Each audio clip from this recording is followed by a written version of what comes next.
Hello everyone. As promised, I'm going to show you how to make $30,000 a month on Airbnb without owning a single property.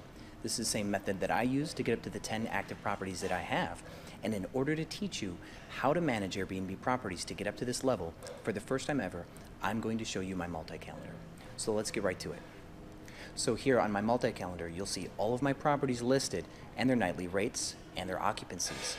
The one thing I want to show you on this video is how to properly manage your occupancies and your vacancies to make sure that you don't get killed by single night stays. So here, you'll notice that on row 4 after Stefan that I have roughly just 14 open nights. Now, the problem with this is that if somebody wanted to book a single night stay in the middle of it, it would kill a multi-night stay.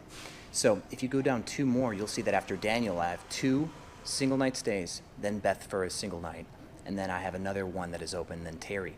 So the key here, in order to make sure, if these are in the same neighborhood by the way, in order to make sure that somebody doesn't sneak in and kill what could be a multi-night stay, you want to price your units accordingly. So what I would do in this case, where it says Midtown Luxury Apartment on Main, I would make sure that all other Midtown apartments are more expensive if they have more nights open. Now, if there's only a single night, like right here after Beth, what I would do is I'd actually drop this price down to make sure that it encourages the single night stay to book more quickly. Because on Airbnb, if somebody was looking for a multi-night stay, they cannot find this night. But if somebody's looking for a single night stay, they would. So price your single night stays accordingly, drop them lower than your multi-nights, and that way the availability gets eaten up faster. That way you don't run the risk of somebody booking in the middle of 6 open nights. And that way you can maximize your occupancy percentage that way. Now, if you've noticed, if you've seen my other videos, this is one of the methods that I use in order to get to the point where, like so far this year, I've made $166,000. This month alone, I've actually made about $30,000.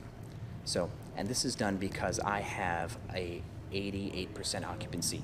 Now, what I've noticed is on Airbnb, if you're doing it right, you're probably breaking even at about 50% occupancy or 40% occupancy. After that, it's 100% profit. So don't stick to your guns so much in price out of principle, because what you're doing is if you lose 10% of occupancy because you're not willing to give some sort of concessions on the stays, you will lose your shirt. That's all profit that you're losing. So another thing you'll see here on this multi-calendar is that as it gets closer to the date of booking, my prices are going down. So today is Thursday the 29th. So day of bookings are dropped down to $45 or $70. Things for a week out are about 10 to 20% less than I would normally charge. Now, this is part of my custom pricing strategy. I do not recommend using a third-party pricing agent because they really don't understand your neighborhood as well, your properties as compared to your direct competitors. They can't get granular enough to do this for you actively. So what I recommend, do what I do, is every morning reset your prices based on your availability. And the main point I want to leave you with on this video is if you've got a 5-day vacancy next to a single night vacancy, drop that single night lower than the 5-day. So that one gets scooped up first, and you don't run the risk of blocking off your 5-day. So if there's anything you'd like me to cover regarding how to manage active properties, please leave a comment below. Also, if you found this helpful, like this video and share it. That way I can continue to give you more content.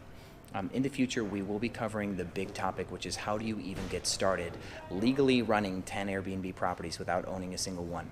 That's a big topic, so stay tuned for that one later. All right, guys, take care.